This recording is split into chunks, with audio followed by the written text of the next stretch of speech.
Is it time for recess yet?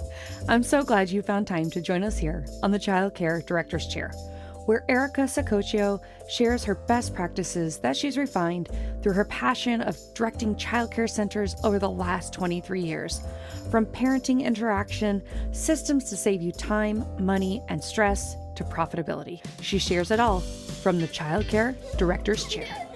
Hey guys, welcome back. I first wanted to say thank you so very much for the support of the Childcare Director's Chair YouTube channel. We have grown exponentially. Thank you for tuning into our podcast. If you haven't had a chance to go over to our YouTube channel and check out a few of the videos we've got up there, I would recommend that you do that. And we, again, thank you so much for listening to us on your favorite listening platform. If you haven't had an opportunity to give us a review or rating, please take the time to do it today. It really does help keep us going. And I love tuning in with you guys daily. So if you had an opportunity to listen last week, Thursday and Friday, we talked a little bit about staff conflict. And today I wanted to talk about how to mediate, because, you know, as I was talking about mediation, I was thinking, well, maybe what if someone's never done mediation before? Maybe they're a new director, or maybe that wasn't part of their role and now it is. And if you've been a teacher before in a classroom, you certainly mediate a lot through working with children, you know, negotiating who's getting the book and who's going to wait for, you know, the red train. But all kidding aside, let's get into it. So today we're going to talk about 10 steps on how to mediate challenges in your child care center. As a child care center owner or manager, you know running a successful child care center comes with its fair share of challenges, from dealing with difficult parents to managing conflicts between staff members. It's so important to have effective mediation skills. So step number 1, super easy: stay calm and composed. When faced with a challenging situation, it's essential to remain calm and composed. Take a deep breath, gather your thoughts, and approach the issue with a clear mind. Your demeanor will definitely set the tone for the mediation process. And don't forget, watch your body language. Number 2 is you have to listen attentively. Listening is key to understanding the concerns and perspectives of all parties involved. Give each person involved the opportunity to express themselves fully without interruption. Show empathy and let them know that their opinions are valued. And watch your face with your body language. Watch your face. As people are talking, don't roll your eyes. Don't make a grimace. Don't do those things where you disagree in your face or your body or your shoulders. Show them that you don't like what they said. You have to be open body, open mind, and listen attentively. Because when you listen to attentively, it'll bring you to number 3. It will help you identify the root cause. Dig deep to identify the underlying cause of the challenge. Is it miscommunication? Is it a difference in expectations? Or is it just a clash of personalities? Understanding the root cause will help you address the issue effectively and prevent similar challenges in the future. And a lot of times it is a miscommunication or misunderstanding, or the way that somebody interprets something, which is honestly why I hate text messaging or anything that's like written, because you can't see the person. It takes the person right out of it. And for me, I love people. So for me, if there's anything that I even think, and this goes with parents too, if I even think can be construed or misinterpreted in any kind of way, it's better just face to face. So again, be mindful of that. Number 4 is, we have to communicate openly and honestly. Maintain open and honest communication throughout the mediation process. Encourage all parties to express their thoughts and feelings without fear of judgment. Foster an environment where everyone feels safe to share their concerns. And I certainly hope that you will have a level of professionalism that what's shared during that mediation process is not then talked about all throughout your program, right?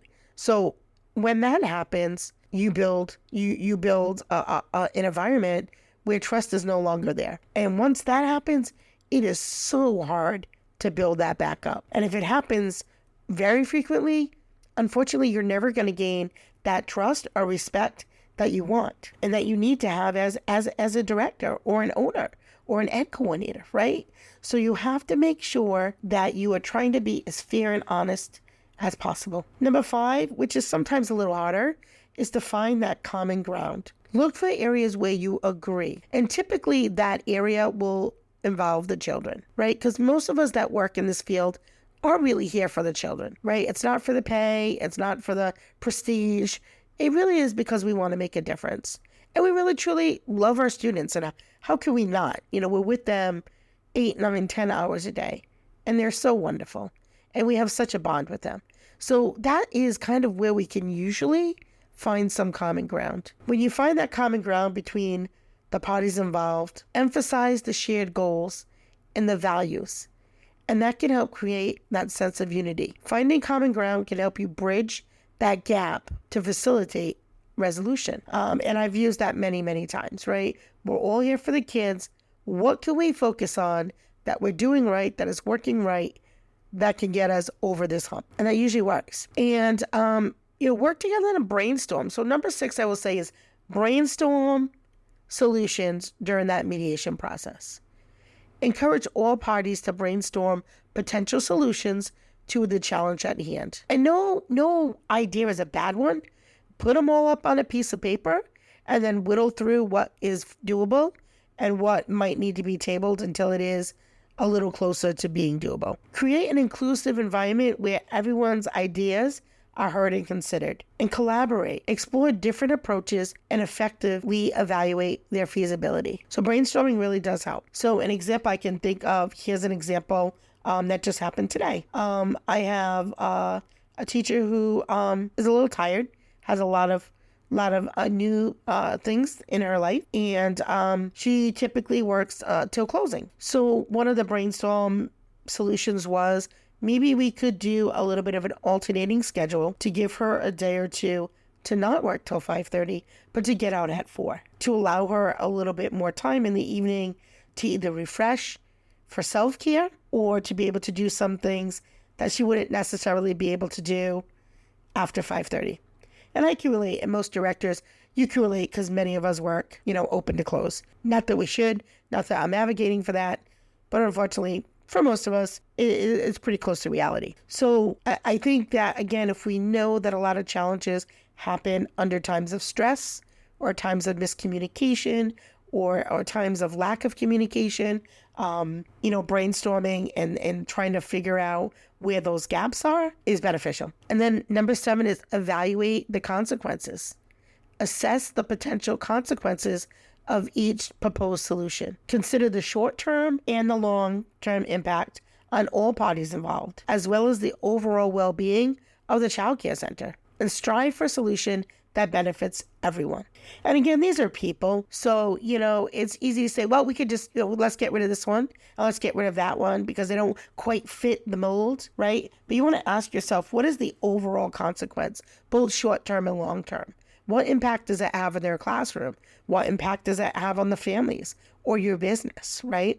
And sometimes you have to weed the garden, and that will be an episode this week for sure, because there are times you got to cut your losses. So I just want you to remember you need to evaluate before you make any hasty decisions and try to brainstorm to see if there is a solution that might work for everyone. So number 8, let's choose the solution together. Once all the options have been thoroughly discussed, work together to select the most suitable solution. Ensure that all parties are in agreement and committed to implementing the chosen resolution. This collaborative decision-making process forces a sense of ownership and accountability. Because if you as the boss just says, well, here's how we're going to solve that problem. You're going to do this, you're going to do that, and everybody's going to like it. Well, I don't know how much buy-in you're going to get. I don't know how long that's going to last.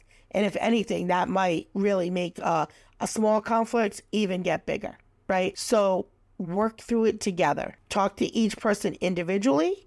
Once you understand where everybody's coming from, then get everybody together. You'll have a better sense on how to handle the situation. Number 9 is you want to implement and monitor progress. Put a chosen solution into action and closely monitor its progress.